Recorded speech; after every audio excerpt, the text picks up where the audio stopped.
বন্ধুরা, আবার একটা নতুন রেসিপি নিয়ে তোমাদের মাঝে চলে এলাম।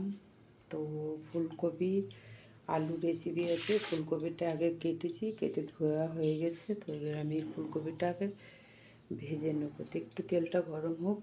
তো দেখো তেলটা গরম হয়ে গেছে। আমি ফুলকপিটা দিয়েছি।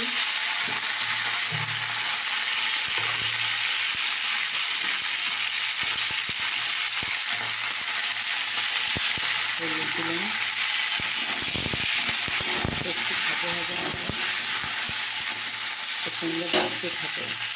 তো চলো বন্ধুরা, এবারে ঢাকা দিয়ে ভেজি মাছগুলো দেখি।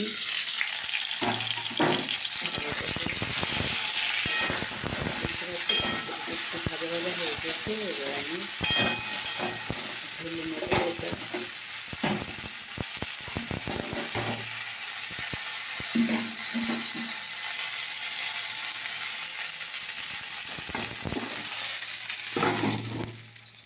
ঢেলে দিলাম।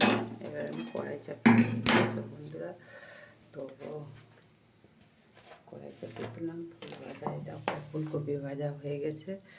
তো এরকম আমি কড়াইয়ে তেল দিলাম।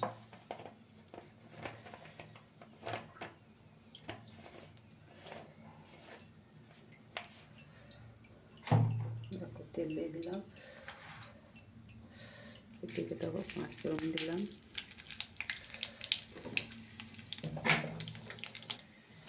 আর দেখো 5 ফোড়ন দিয়ে দিলাম। আর দেখো আলু কাটা।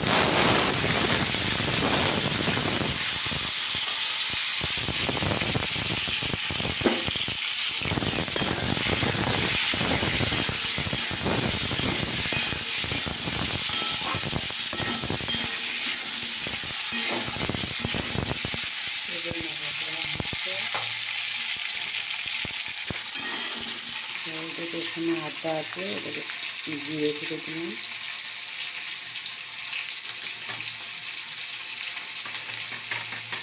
সবটাই দিলাম, অল্প ছিল তো সবটা দিয়েছিলাম।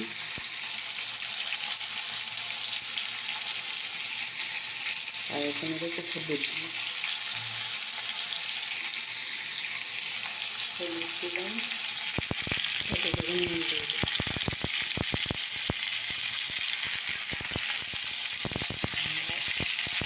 এতে দেখে লঙ্কা দিয়ে দিলাম খানিকটা। তো এগুলো মিশিয়ে নেওয়া।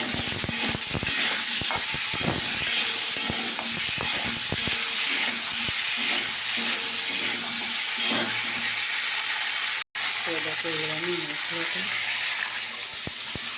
দিয়ে দিলাম। এটা একটু ভাজবো। তো দেখো বন্ধুরা, এরকম রান্না কষা হয়ে গেলে ফুলকপিটা দিয়ে দিয়েছি। আর জল দিয়ে দিলাম।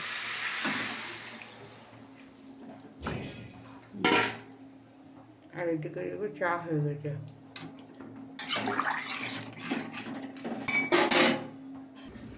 তো চলো বন্ধুরা, চলো এই রেসিপিটা আমি আর একবার দেখে নিই।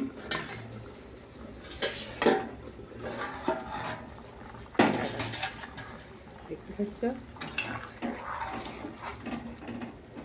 আমার রেসিপি তৈরি। তো তোমাদের এই রেসিপিটা কেমন লাগলো অবশ্যই কমেন্ট করে জানাবে।